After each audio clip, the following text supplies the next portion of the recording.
केपी ओलीको कटाक्ष living together चलेकै छ त समाजवादी मोर्चा किन चाहियो। मधेसको बजेटमा परिणत छात्रालाई साइकल र ल्यापटप बाँड्ने कार्यक्रम मेलम्ची आयोजनालाई थप व्यवस्थित बनाउँछौ भन्दै प्रधानमन्त्री प्रचण्डको भनाई। प्रधानमन्त्री प्रचण्ड मेलम्चीमा अस्पतालले भनी राष्ट्रपति रामचन्द्र पौडेलको स्वास्थ्य अवस्था स्थिर। कञ्चनपुरमा 2 जना मेडिकल सञ्चालक पक्राउ। राष्ट्रपति रामचन्द्र पौडेल फेरि अस्पताल भर्ना। गाडी दुर्घटनामा चापाकोटका पूर्व मेयर शिव गिरीको मृत्यु। कर्णाली प्रदेशले दलितलाई बजेट नछुट्याएको भन्दै प्रदर्शन गर्ने समूह र प्रहरीबीच झडप। प्रधानमन्त्री प्रचण्डलाई मेलम्ची खानेपानी आयोजनाका प्रमुखको ब्रिफिङ। साउन र भदौमा पानी प्रथान्तरण रोक्नुपर्छ।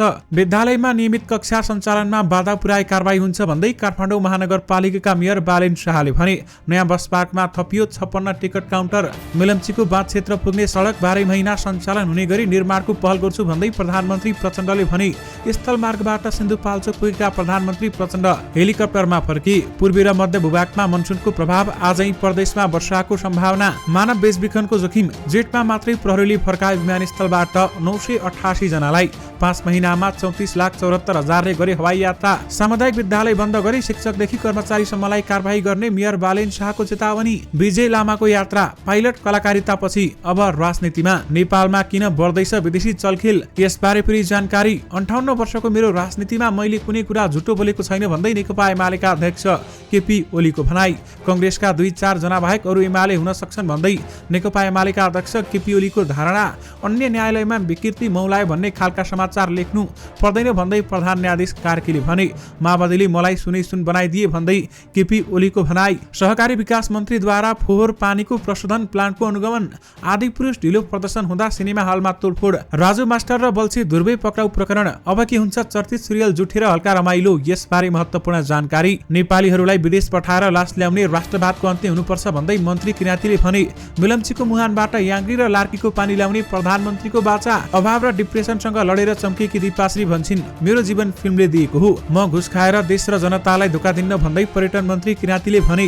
राष्ट्रिय स्वतन्त्र पार्टीले 77 जिल्लामा 77 पटक घण्टी बजाउने। कंग्रेस नेता डाक्टर कोइराला राजतन्त्रको पर्खाइमा। नेपालपछि भारतमा पनि विवादमा आदिपुरुष रोक लगाउन दिल्ली उच्च अदालतमा मुद्दा। यसबारे सम्पूर्ण जानकारी पनि आजकै भिडियोमा। दर्शकवृन्द नमस्कार, तपाईहरुलाई हार्दिक स्वागत छ हाम्रो च्यानल स्मार्ट खबरमा। दैनिकी जस्तै तपाईहरुमा आजका पनि मुख्य समाचारहरू लिएर तपाईहरुमा उपस्थित भइसकेका छौं। हाम्रो मेहनतको लागि तपाईहरुले यो भिडियोलाई एउटा सानो लाइक गरी सक्दो शेयर गर्न भने नबिर्सिनु होला। त्यसैगरी यदि तपाईहरुले अहिलेसम्म हाम्रो च्यानल स्मार्ट खबरलाई सब्स्क्राइब गर्नुभएको छैन भने सब्स्क्राइब गर्नु होला अनि नजिकै आउने बेल आइकनलाई क्लिक गरी अलमा क्लिक गर्न पनि नबिर्सिनु होला। आउनुहोस् दर्शक महानुभावहरु, आजका मुख्य समाचार तर्फ लागौं। पहिलो खबर राष्ट्रपति रामचन्द्र पौडेलको प्रसंगबाट सुरु गर्न चाहे। राष्ट्रपति रामचन्द्र पौडेलको स्वास्थ्यमा पुनः समस्या देखिएको छ। उनको मुटुमा समस्या देखिएपछि शनिबार बिहान 2 बजे त्रिवी शिक्षण अस्पताल महाराजगञ्ज पुर्याइएको थियो। थप उपचारका लागि बिहान 5 बजे नै शिक्षण अस्पतालमै रहेको मनमोहन कार्डियोथेरासिस भास्कुलर एन्ड ट्रान्सप्लान्ट सेन्टरमा भर्ना गरिएको राष्ट्रपतिका स्वकीय सचिव चिरञ्जीवी अधिकारीले जानकारी दिनुभयो। स्वकीय सचिव अधिकारीका अनुसार राष्ट्रपतिको स्वास्थ्य अवस्था अहिले सामान्य छ। गत मंगलबार राष्ट्रपति रामचन्द्र पौडेलको मुटुमा समस्या देखिएपछि शहीद गंगालाल राष्ट्रिय हृदय केन्द्रमा भर्ना भएका थिए। उपचार गराएर डिस्चार्ज भएको केही दिनमै उनलाई पुनः समस्या देखिएको थियो। राष्ट्रपति रामचन्द्र पौडेलले वैशाखमा भारतको नयाँ दिल्लीमा उपचार गराएका थिए। आउनुहोस् अब अर्को समाचारतर्फ लागौं। सामुदायिक विद्यालय बन्द गर्नेहरूलाई कारबाही गर्ने काठमाडौँ महानगरपालिकाका मेयर बालेन शाहले चेतावनी दिएका छन्। नेपाल विद्यालय कर्मचारी परिषदले आइतबारदेखि अनिश्चितकालीन सामुदायिक विद्यालय बन्दको घोषणा गरेको छ। परिषदले आफूहरूको माग सम्बोधनका लागि दबाव दिने उद्देश्यका साथ बन्द सहितको आन्दोलनको घोषणा गरेको हो। सामुदायिक विद्यालयका पठन पाठन बन्द गर्ने भनेर आएको समाचार प्रति महानगरपालिकाको ध्यानाकर्षण भएको बालेन शाहले बताए। काठमाडौँ महानगरपालिकाका विद्यालयहरूमा नियमित कक्षा सञ्चालन गर्न बाधा पुर्याउने कुनै पनि संस्था वा कर्मचारीहरूलाई कारबाही गरिने स्पष्ट पारेका छन्। शाहका अनुसार आइतबार शिक्षक वा कर्मचारी अनुपस्थित भएमा काठमाडौँ महानगरपालिका शिक्षा ऐनको दफा 41 क बमोजिम शिक्षक वा कर्मचारीलाई पदबाट हटाइनेछ भने विद्यालय व्यवस्थापन समितिबाट नियमित कक्षा सञ्चालनका निम्ति पहल नभएमा एवं नियमित कक्षा सञ्चालनमा कुनै पनि बाधा पुर्याउने काम भएमा महानगरपालिका शिक्षा ऐनको दफा 28 बमोजिम विद्यालय व्यवस्थापन समिति विघटन गरिनेछ। त्यस्तै कुनै संस्थाले बल प्रयोग गरी बन्द गरेको खण्डमा नेपाल प्रहरीसँग समन्वय गरी नियन्त्रणमा लिन लगाई फौजदारी मुद्दा चलाउन पहल गरिनेछ र काठमाडौँ महानगरपालिका शिक्षा ऐन एवं प्रचलित अन्य कानुन बमोजिम कारबाही गरिनेछ भन्दै बताइएको छ। आउनु सभाको समाचारतर्फ लागौं। कलाकार राजु पौडेल, राजु मास्टर, मरिसमान श्रेष्ठ, बल्छी ध्रुवेलाई काठमाडौँ उपत्यका अपराध अनुसन्धान कार्यालयको टोलीले बिहीबार पक्राउ गरिसकेको छ। बेटिङ साइटलाई प्रमोसन गरेको आरोपमा उनीहरू पक्राउ परेका हुन्। प्रहरीका अनुसार उनीहरूको आफ्नो स्वामित्वका फेसबुक पेज र युट्युब मार्फत अनलाइन बेटिङको प्रवर्धन गरेको पाइएको छ। जिल्ला प्रहरी परिसर काठमाडौँले उनीहरूलाई अदालतबाट 4 दिन हिरासतमा राखेर अनुसन्धान गर्ने अनुमति समेत लिइसकेको छ। उनीहरू अझै केही दिन प्रहरीको हिरासतमा रहनेछन्। पौडेल र श्रेष्ठको अभिनय निर्देशन रहने 2 हास्य श्रृङ्खला मध्ये जुठे हिमालय टेलिभिजनबाट र हल्का रमाइलो नेपाल टेलिभिजनबाट प्रसारण हुँदै आएको छ। निर्देशक दुवै पक्राउ परेपछि के हुन्छ सिरियलको प्रसारण सबैको चासोको विषय बनेको छ। दर्शकवृन्द, सामाजिक सञ्जालमा अहिले यस बारेमा वाद विवाद भइरहेको छ। कसैले दुईटै सिरियल बन्द हुन्छन् भन्दै बताएका छन् भने कसैले केही समयपछि आउलान् भनेर आकलन गरिरहेका छन्। आउनु सभाको समाचारतर्फ लागौं। प्रधानमन्त्री पुष्पकमल दाहाल प्रचण्डले सिन्धुपाल्चोक स्थित मिलम्ची खानेपानी आयोजनाको स्थलगत अवलोकन गरेका छन्। शनिबार बिहान जिल्लाका निर्वाचित सांसद तथा जनप्रतिनिधि सहितको टोली सहित प्रधानमन्त्री प्रचण्ड अवलोकनका लागि सिन्धुपाल्चोक पुगेका हुन्। सिन्धुपाल्चोक एलम्बेक अम्बाथानमा रहेको आयोजनाको मुहानसम्म पुगेर प्रधानमन्त्री प्रचण्डले क्षेत्रको बारेमा अवलोकन र जानकारी लिएका हुन्। अवलोकनका क्रममा प्रधानमन्त्री प्रचण्डले याङ्गी र लार्के खोलाको पानी ल्याउन सरकारका तर्फबाट तत्काल पहल गर्ने प्रतिबद्धता व्यक्त गरेका छन्। साथै उनले मिलम्ची खोलामा आएको बाढीले बगाएको सडकलाई थप व्यवस्थित गर्न सरकारले आवश्यक बजेट व्यवस्थापन गर्ने पनि बताएका छन्। आउनु सभाको समाचारतर्फ लागौं। राष्ट्रिय स्वतन्त्र पार्टीले असार 7 गते आफ्नो पार्टीको स्थापना दिवस मनाउने भएको छ। पार्टी स्थापनाको 1 वर्ष पुगेको उपलक्ष्यमा रासोपाले असार 7 गते 77 वटा जिल्लामा दिवस मनाउने भएको छ। रासोपाका सभापति रवि लामिछानेले उक्त दिन साँझ 7 बजे 7 प्रदेश र 77 जिल्लामा एकसाथ 77 पटक आफ्नो घरमा, मन्दिरमा, आफू काम गर्ने कार्यालयमा घण्टी बजाउन आह्वान गरेका छन्। उनले घण्टी बजाएको भिडियो सामाजिक सञ्जालमा #बज्यो घण्टी राखेर पोस्ट गर्न आग्रह गरेका छन्।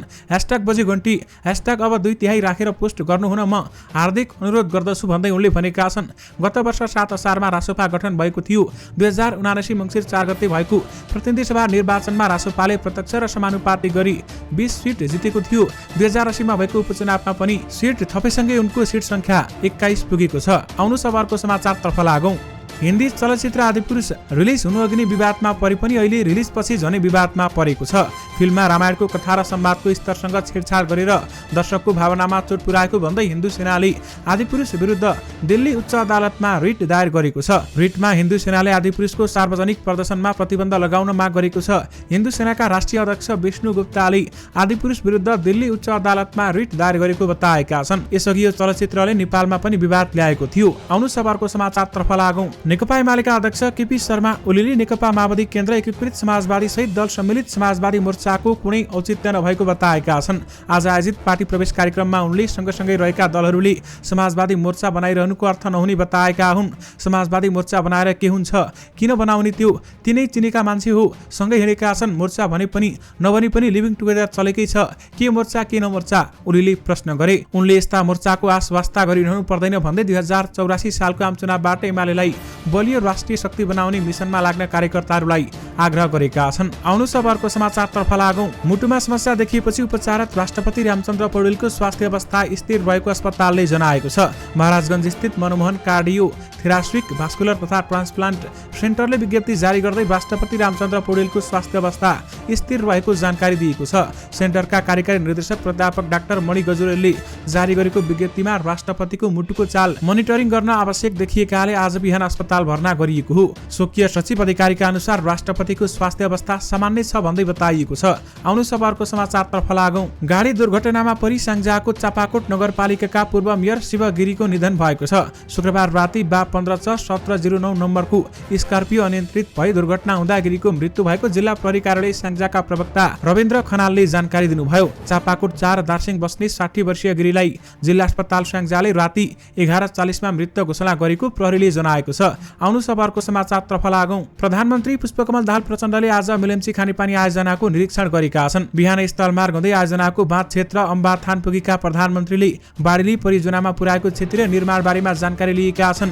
त्यसक्रममा मिलम्ची खानेपानी आयोजना विकास समितिका कार्यकारी अधिकृत कमलराज श्रेष्ठले यसपटक साउन र भदौ महिनामा पानी पठान्तरण बन्द गर्नुपर्ने प्रधानमन्त्रीलाई ब्रिफिङ गरेका छन्। साउन र भदौ महिनामा काठमाडौँमा पानी नपठाउने कि भन्ने ब्रिफिङ गर्यो भन्दै श्रेष्ठले भने अहिले निर्णय नै भएको भने होइन, पानी पठान्तरणको स्थायी व्यवस्थापन नभइसकेकाले बर्खाको 2 महिना पानी पताञ्चरण रोक्ने कि भन्ने ढङ्गको ब्रिफिङ गरेको श्रेष्ठले बताए। आउनु सबरको समाचारतर्फ लागौं। काठमाडौँ उपत्यका बाहिर चल्ने सार्वजनिक जिपी तथा माइक्रोबस नयाँ बस पार्कभित्रबाट सञ्चालन हुन थालेसँगै 56 टिकट काउन्टर थप भएका छन्।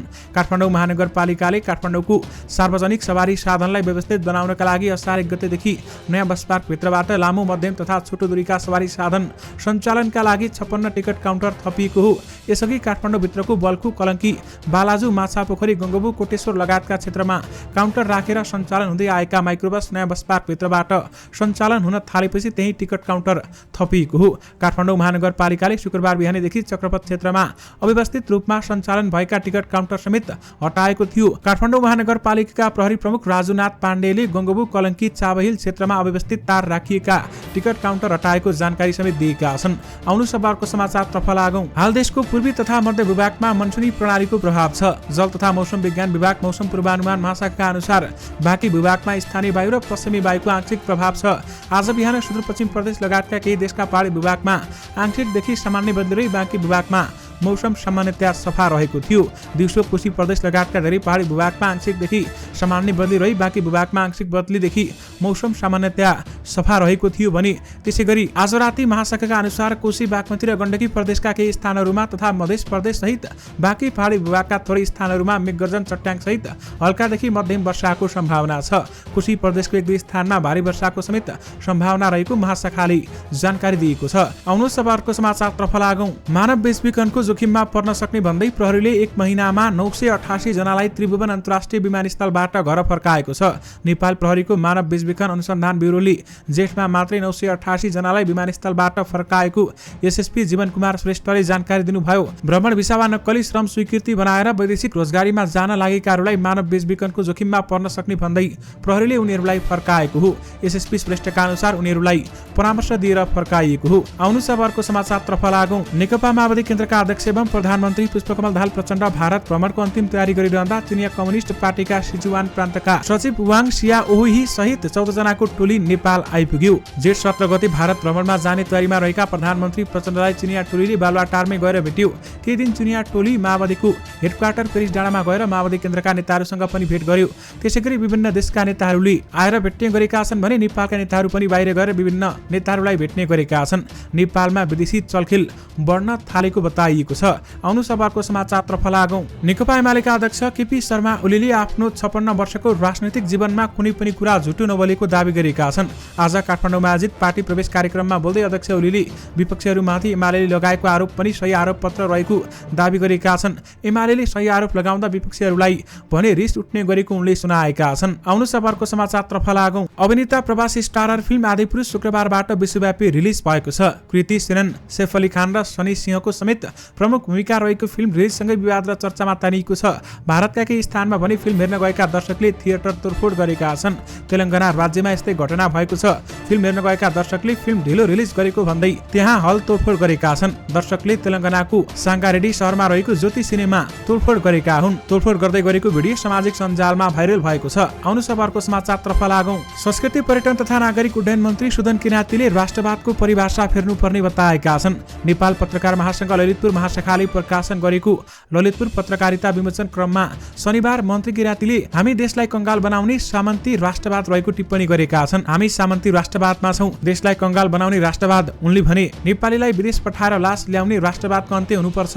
विकास निर्माणको स्पष्ट खाका नहुँदा पर्यटन विकास नभएको उहाँले बताउनुभयो। आउनु सबरको समाचारतर्फ लागौं। राष्ट्रिय प्रजातन्त्र पार्टी राप्रपाका वरिष्ठ उपाध्यक्ष रविन्द्र मिश्रले नेपाली कंग्रेसका नेता डाक्टर शेखर कोइरालाले देशले राजतन्त्र पर्खिरहेको बताएको दावी गरेका छन्। आफूले लेखेको विचारभन्दा माथि देश पुस्तक नेता कोइरालालाई दिँदै गरेको तस्बिर सहित मिश्रले सामाजिक सञ्जालमा डाक्टर कोइरालाले आफूसँगको भेटमा राजतन्त्रको पक्षमा रहेको बताएको दावी गरेका हुन्। डाक्टर कोइरालाको भनाइलाई उनले आफ्नो विचारसँग मेल खाएको भनी जिकिर गरेका छन्। उनले यसलाई माहौल परिवर्तन हुँदैछ भनेर बुझ्न आग्रह समेत गरेका छन्। कंग्रेस नेता डाक्टर शेखर कोइराला भने राजतन्त्रको पर्खाइमा छन् भन्दै रविन्द्र मिश्रले बताउनु भएको छ। आउनु सबरको समाचारतर्फ लागौं। मधेस सरकारले मुख्यमन्त्री बेटी पढाऊ बेटी बचाऊ कार्यक्रम अन्तर्गतको छात्रालाई साइकल र ल्यापटप वितरण कार्यक्रम स्थगित गरेको छ। मधेस सरकारले शनिबार ल्याएको आगामी आर्थिक वर्ष 2080-81 को बजेटमा यी दुवैको योजनाका लागि बजेट विनियोजन गरेको छैन। सरकारले बजेट अघि ल्याएको आगामी आर्थिक वर्षको नीति तथा कार्यक्रममा मुख्यमन्त्री बेटी पढाऊ बेटी बचाऊ कार्यक्रम अन्तर्गत सामुदायिक विद्यालयमा कक्षा 8मा अध्ययनरत छात्रालाई साइकल वितरणलाई निरन्तरता दिने र कक्षा 12मा अध्ययनरत छात्रालाई ल्यापटप वितरण गर्ने भनेको थियो। तर विगतमा साइकल वितरणमा भ्रष्टाचार भएको भन्दै अख्तियार दुरुपयोग अनुसन्धान आयोगले सरकारी अधिकारीमाथि मुद्दा चलाएको र 5000 साइकल वितरण नभएर मधेस भवनकै एक गोदाममा कबाड बनिरहेको छ। आउनु सवारको समाचारतर्फ लागौं। प्रधानमन्त्री पुष्पकमल दाहाल प्रचण्डले मेलम्ची खानेपानी आयोजनालाई थप व्यवस्थित बनाउन सरकारका तर्फबाट पूर्ण सहयोग रहने बताउनु भएको छ। मेलम्ची खानेपानी आयोजनाको स्थलगत अवलोकनका लागि सिन्धुपाल्चोक हेलम्बे अम्बाथान आइपुगेका प्रधानमन्त्री प्रचण्डले याङ्ली र लार्के खोलाको पानी ल्याउन सरकारका तर्फबाट तत्काल पहल गर्ने प्रतिबद्धता व्यक्त गरिसकेका छन्। प्रधानमन्त्री प्रचण्डले मेलम्ची खोलामा आएको बाढीले बगाएको सडकलाई थप व्यवस्थित गर्न सरकारले आवश्यक बजेट व्यवस्था गर्ने पनि बताइसकेका छन्। आउनु सवारको समाचारतर्फ लागौं। कर्णाली प्रदेश सरकारले दलितहरूलाई बजेट नछुट्याएको भन्दै प्रदेशसभा भवन बाहिर प्रदर्शन गर्ने समूह र प्रहरीबीच झडप हुँदा एसपी सहित 3 जना घाइते भएका छन्। प्रदेशसभाभित्र बजेट भाषण भइरहेका बेलामा बाहिर दलित समूहले नाराबाजी गरिरहेको थियो। कर्णाली प्रदेश सरकारले ल्याएको बजेटमा दलित समुदायलाई नसमेटिएको भन्दै उनीहरूले नाराबाजी गरिरहेका थिए। प्रहरीले प्रदर्शनकारीहरूलाई नियन्त्रणमा लिन खोजेपछि झडप भएको हो। प्रदर्शन अनियन्त्रित हुन थालेको भन्दै प्रहरीले लाठीचार्ज गर्न खोज्दा आन्दोलनकारीले ढुङ्गा मुढा प्रहार गरेका थिए। आउनु सवारको समाचारतर्फ लागौं। पछिल्लो 5 महिनामा 34 लाख यात्रुले हवाई यात्रा गरेका छन्। त्रिभुवन अन्तर्राष्ट्रिय विमानस्थल कार्यालयका अनुसार अन्तर्राष्ट्रिय र आन्तरिक दुवैतर्फ गरी 34,74,440 जना यात्रुले हवाई यात्रा गरेका छन्। विमानस्थल कार्यालयको तथ्याङ्क अनुसार सन् 2023 को जनवरीदेखि मेसम्ममा 18,43,490 जना अन्तर्राष्ट्रिय यात्रुले त्रिभुवन विमानस्थलबाट यात्रा गरेका छन्। यसमध्ये 8,46,207 जना यात्रु नेपाल भित्रिएका छन्। त्यस्तै 9,97,283 जना यात्रु बाहिरिएका छन्। दर्शक महानुभावहरू विशेष गरी 5 महिनामा 34,74,000ले हवाई यात्रा गरेका छन्। आउनु सवारको समाचारतर्फ लागौं। विजय लामा नेपाल एयरलाइन्सका सिनियर क्याप्टेन हुन्। पाइलटका रूपमा उनको अलग्गै पहिचान छ। साहसी आँटिलो स्वभावका रूपमा उनको कलाकारितामा पनि अलग्गै उचाइ छ। कलाकारिता र पाइलटमा आफूलाई प्रमाणित गरिसकेका उनले अबको बाटो राजनीतिक यात्रामा छ भन्दै बताएका छन्। आखिर राजनीतिमा नै किन प्रवेश गर्ने सोचमा छन् त उनी? हरेक नेपालीका लागि लडाईँ लड्ने उद्देश्यले आफूले राजनीति रोज्न लागेको विजयले बताएका छन्। यो देश मेरो पनि हो, मेरो चोखो मनले राजनीतिमा आउन खोज्दैछु उनले भने। 2-4 जना ठुलालाई खुसी बनाउन र चाकडी गर्न होइन, जनतालाई साथ दिन, उनीहरूको आवाज बन्नलाई हो भन्दै उहाँले बताउनुभयो। आउनु सवारको समाचारतर्फ लागौं। नेकपा एमालेका अध्यक्ष केपी शर्मा ओलीले माओवादी कार्यकर्ताहरूले आफूलाई सामाजिक सञ्जालमा सुनको बनाइदिएको टिप्पणी गरेका छन्। काठमाडौँमा भएको पार्टी प्रवेश कार्यक्रममा बोल्दै संसद बैठकमा माओवादी सांसदले पशुपतिको सुनको जलहरीलाई पित्तल भनेको र सो दलका कार्यकर्ताले भने सामाजिक सञ्जालमा आफूलाई सुनको बनाइदिएको जानकारी गराएका छन्। त्यसैगरी अध्यक्ष ओलीले नेपाली कांग्रेसका 2-4 जना नेता बाहेक अरू एमाले हुन सक्ने टिप्पणी गरेका छन्। आउनु सवारको समाचारतर्फ लागौं। न्यायाधीश हरिकृष्ण कार्कीले न्यायालय सुधार्न छोटो कार्यकालले फरक नपर्ने बताएका छन्। उनले आफ्नै नेतृत्वमा बनेको न्यायपालिका सुधारका पञ्चवर्गीय कार्ययोजना र वार्षिक योजना सबैको सहकारीमा टुङ्गो लगाउने अथवा टुङ्गो पुर्याउने विश्वास व्यक्त गरेका छन्। मेरो कार्यकाल समाप्त हुने बित्तिकै मैले थालेका योजना समाप्त हुन्छन् भन्ने होइन, राम्रा योजना र राम्रा कार्यक्रम म पछिको नेतृत्वले पनि निरन्तरता दिने विश्वासका साथ योजनाहरू अगाडि सार्नेछु भन्दै उहाँले बताउनुभयो। अब न्यायालयमा विकृति मौलायो भन्ने खालका समाचार लेख्नु पर्ने छैन भन्दै प्रधान न्यायाधीश कार्कीले बताउनु भएको छ। आउनु सवारको समाचारतर्फ लागौं। शहरी विकास मन्त्री सीता गुरुङले काठमाडौँको गुहेश्वरीमा निर्माण गरिएको फोहोर पानी प्रशोधन प्लान्टको अनुगमन गरेकी छन्। शनिबार बिहान आफ्ना मन्त्रालयका सचिव नवीन्द्रनाथ श्रेष्ठ सहितको टोली लिएर गुहेश्वरी पुगेकी मन्त्री गुरुङले सो प्लान्टको अनुगमन गरेकी हुन्। सो प्लान्टको राम्रो पक्षको प्रचार प्रसार गर्न र प्लान्ट निर्माणको क्रममा भएका गल्ती कमजोरीहरू फेरि दोहोरिन नदिनका लागि आफूले सो प्लान्टको अनुगमन गर्नु परेको मन्त्री गुरुङले बताइन्। आउनु सवारको समाचारतर्फ लागौं। संस्कृति पर्यटन तथा नागरिक उड्डयन मन्त्री सुदन किराँतीले घुस खाएर देश र जनतालाई धोका नदिने बताएका छन्। नेपाल पत्रकार महासंघ ललितपुर शाखाले प्रकाशन गरेको ललितपुर पत्रकारितामा शनिबार ललितपुरमा विमोचन गर्दै मन्त्री किराँतीले जानी जानी नेपाली जनतालाई दुःख नदिने दावी गरेका छन्। म नियतले देश र जनतालाई धोका दिन्न, मन्त्री किराँतीले भने। घुस खाएर गल्ती गरेर धोका दिन्न भन्दै उहाँले बताउनुभयो। आउनु सवारको समाचारतर्फ लागौं। कञ्चनपुरमा अनाधिकृत रूपमा मेडिकल सञ्चालन गरेको आरोपमा 2 जना पक्राउ परेका छन्। अनाधिकृत रूपमा मेडिकल पसल सञ्चालन गरी औषधि बिक्री वितरण तथा उपचार गर्ने गरेको आरोपमा प्रहरीले भीमदत्ता नगरपालिकाका क्षेत्रबाट 2 जनालाई पक्राउ गरेको छ। उनका अनुसार उनीहरूले अनुमति नलिएर मेडिकल पसल सञ्चालन गरेर औषधि बिक्री वितरण र बिरामीको उपचार समेत गर्ने गरेको गुनासोका आधारमा अनुसन्धानका लागि पक्राउ गरिएको हो। आउनु सबरको समाचारतर्फ लागौं। सिन्धुपाल्चोकको मेलम्ची खानेपानी आयोजनाको अवलोकन गर्न पुगेका प्रधानमन्त्री पुष्पकमल दाहाल प्रचण्ड हेलिकप्टरबाट काठमाडौँका लागि उडेका छन्। शनिबार बिहान उनी सहित मन्त्रीहरू मेलम्ची खानेपानी आयोजनामा पुगेका थिए भने उनी स्थलमार्गबाट त्यहाँ पुगेका थिए, तर सडक अप्ठ्यारो भएको भन्दै उनी सेनाको हेलिकप्टरबाट काठमाडौँ फर्किएका हुन्। आउनु सबरको समाचारतर्फ लागौं। भन्नेहरूले भन्छन् मरेर जानेले केही लिएर जाँदैन, तर दिपाकी आमाले आफूसँगै लिएर गइन्। छोरीको चञ्चलता र पतिको ओठको हाँसो। आमा हुन्जेल चञ्चलता थियो, आमा गएसँगै त्यो चञ्चलता खै कता गयो दिपालाई थाहा छैन। 2047 सालमा आमाको देहान्त हुँदा दिपा सेन्ट अफ टेस्ट दिइरहेकी थिइन्। अभाव र डिप्रेसनसँग लडेर चम्किएकी दिपाश्री भन्छन्, मेरो जीवन फिल्मले दिएको हो, मेरो जीवन अब म फिल्मलाई नै समर्पित गर्न चाहन्छु भन्दै उनले बताएकी छन्। दर्शक महानुभावहरू, यससँगै तपाईँहरूमाझ आजका सबै मुख्य समाचारहरू राखिसकेका छौँ। फेरि पनि तपाईँहरूमाझ दैनिकी जस्तै मुख्य समाचारहरूको साथमा उपस्थित हुने नै छौँ। अहिलेलाई भने मलाई बिदा दिनुहोस्। नमस्कार।